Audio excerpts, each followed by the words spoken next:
Hablemos de la disfunción diastólica y su abordaje simplificado desde la ecocardiografía. La evaluación ecocardiográfica nos habla de cómo el ecodoppler simplemente mide velocidades. Sin embargo, a través de la ecuación modificada de Bernoulli es posible estimar los gradientes de presión.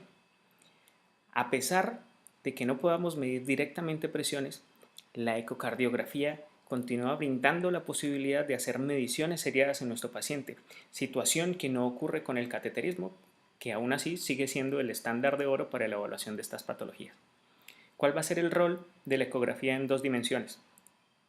Una evaluación visual únicamente podría ayudarnos a inferir que el paciente esté cursando con una disfunción diastólica, ver un engrosamiento de las paredes como ocurre en este paciente con relación a este que es un ventrículo normal y ver cómo hay una disminución de los volúmenes de este ventrículo al tiempo que hay una dilatación de las aurículas, de la aurícula izquierda.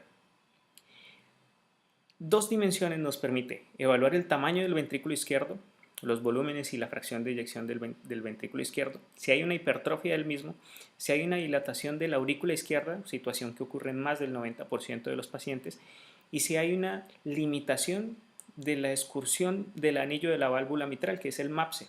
Este podría estar reducido a pesar de que el paciente tenga una fracción de eyección conservada. El método de Simpson, que nos ayudó previamente a calcular volúmenes del ventrículo izquierdo, también nos puede ayudar a calcular el volumen de la aurícula. Utilizamos 4 cámaras en apical y 2 cámaras y hacemos la medición de estos dos parámetros, siempre en una fase telesistólica, el punto donde hay un mayor volumen auricular. Trazamos el volumen en 4 cámaras, en 2 cámaras y el punto de corte va a ser 34 mililitros por metro cuadrado. El rol de la ecografía Doppler va un poco más allá. Podemos hacer Doppler transmitral, Doppler de tejidos o Doppler tisular, donde podremos con estos dos parámetros iniciales medir la relación E', y para hilar un poco más fino podríamos hacer esa medición de forma basal y en ejercicio, situación que está limitada a los ecocardiografistas. De la misma manera, se pueden obtener otros datos como el Doppler de venas pulmonares, la velocidad de propagación del flujo en modo M-color, que ya se usa muy poco, la presión sistólica de la arteria pulmonar. Estos tres últimos parámetros ya para personal dedicado de lleno a la ecocardiografía. Desde el punto de vista de una evaluación sucinta, una evaluación rápida y teniendo en cuenta que podemos aplicar los conceptos ya adquiridos previamente, podemos utilizar el Doppler transmitral y el Doppler de tejidos blandos. El patrón hemodinámico en una disfunción diastólica, como recordaremos, es un patrón en el que hay una desviación hacia la izquierda de la curva con un incremento de la presión al final de la diástole.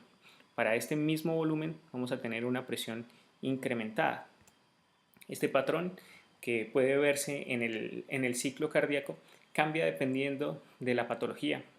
Si hay una relajación anormal, vemos que la morfología de la curva se ve modificada desde un inicio. Si hay una restricción pericárdica, lo que tenemos es una modificación de lleno o una modificación en toda la fase, tanto inicial como final. Y si tenemos una rigidez de la cavidad aumentada con una compliance o una distensibilidad francamente reducida, lo que vemos es una curva desviada hacia la izquierda, evidenciando pues una rigidez de la cavidad. Cuando situamos nuestra sonda para evaluar el Doppler, tenemos que tener en cuenta que debemos captar esa apertura de la válvula mitral. Ubicados a ese nivel podemos encontrar este patrón de ondas, un patrón de onda E y un patrón de onda A. La onda A siempre precedida por la onda P si es que hacemos una evaluación ecocardiográfica apoyados también en la electrocardiografía, y la onda E que va siempre después de la onda T. El análisis de estas ondas son los que nos van a permitir hacer o inferir el diagnóstico de una disfunción diastólica.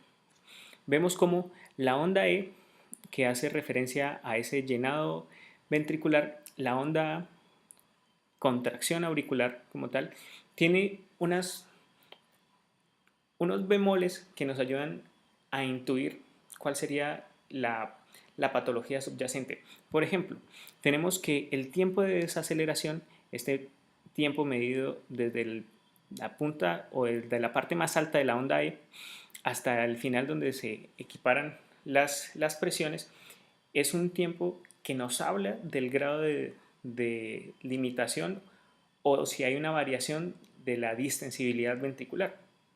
Tenemos también el tiempo de relajación isovolumétrica, recordemos desde el cierre de la válvula aórtica hasta la apertura de la válvula mitral, que puede ser medido, que puede ser objetivado, y vamos a jugar con comparaciones entre la onda E y la onda A. Si tenemos una relación entre la onda E y A mayor de 1, un tiempo de desaceleración que ronda los 180 milisegundos y un tiempo de relajación isovolumétrica que está en los 90 milisegundos, hablamos de que el paciente tiene un patrón de normalidad.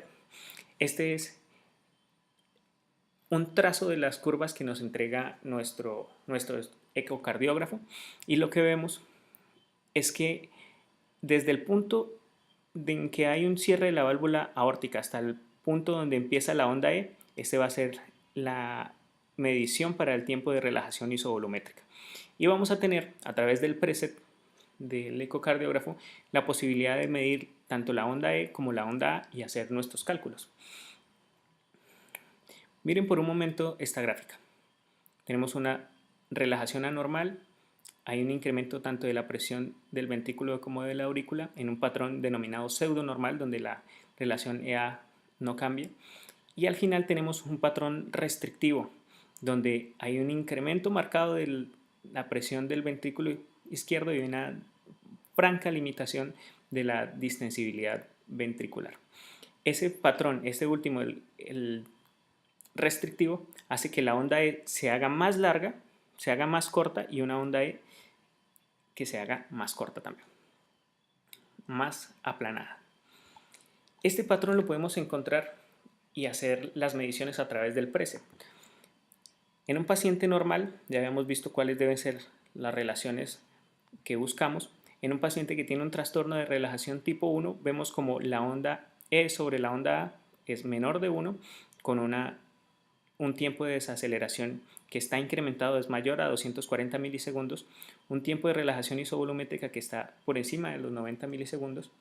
Cuando tenemos un patrón pseudo normal, lo que encontramos es que la relación EA se acerca a la normalidad, está entre 1 y 1.5. El tiempo de desaceleración está dentro de rangos de normalidad, incluso un poco más corto.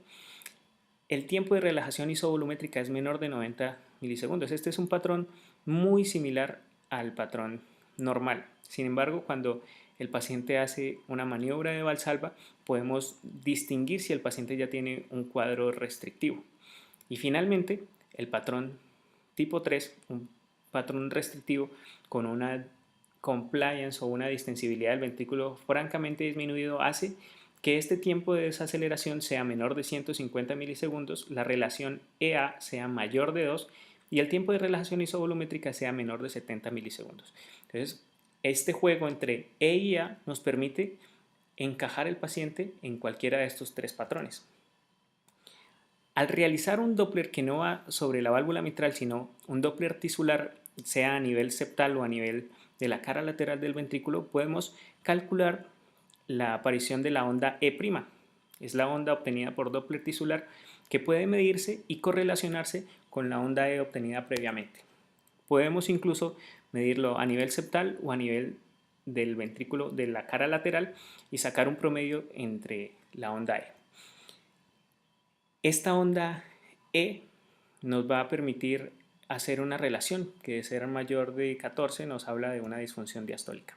Y es precisamente esa una de las recomendaciones de la última guía y estándares respecto al diagnóstico de la disfunción diastólica. Han tratado de simplificar al máximo todos los criterios para que sean los menos posibles. Una relación E' promedio mayor de 14, una velocidad septal menor de 7 y, si es lateral, menor de 10, un volumen, una velocidad, a nivel del reflujo tricuspidio que sea mayor de 2.8 milisegundos y un volumen de la aurícula izquierda mayor de 34 milisegundos. Si el paciente cumple con menos de 2 de estos criterios, es un paciente sin disfunción diastólica.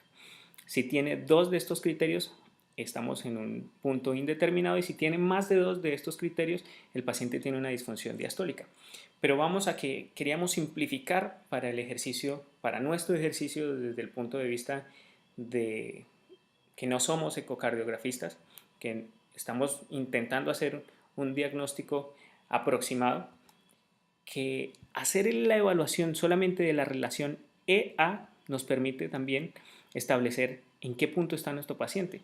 Vemos que con simplemente hacer este análisis, si el paciente tiene una relación EA mayor de 2, definitivamente el paciente tiene un grado 3 de disfunción diastólica y un franco incremento de la presión de la aurícula izquierda.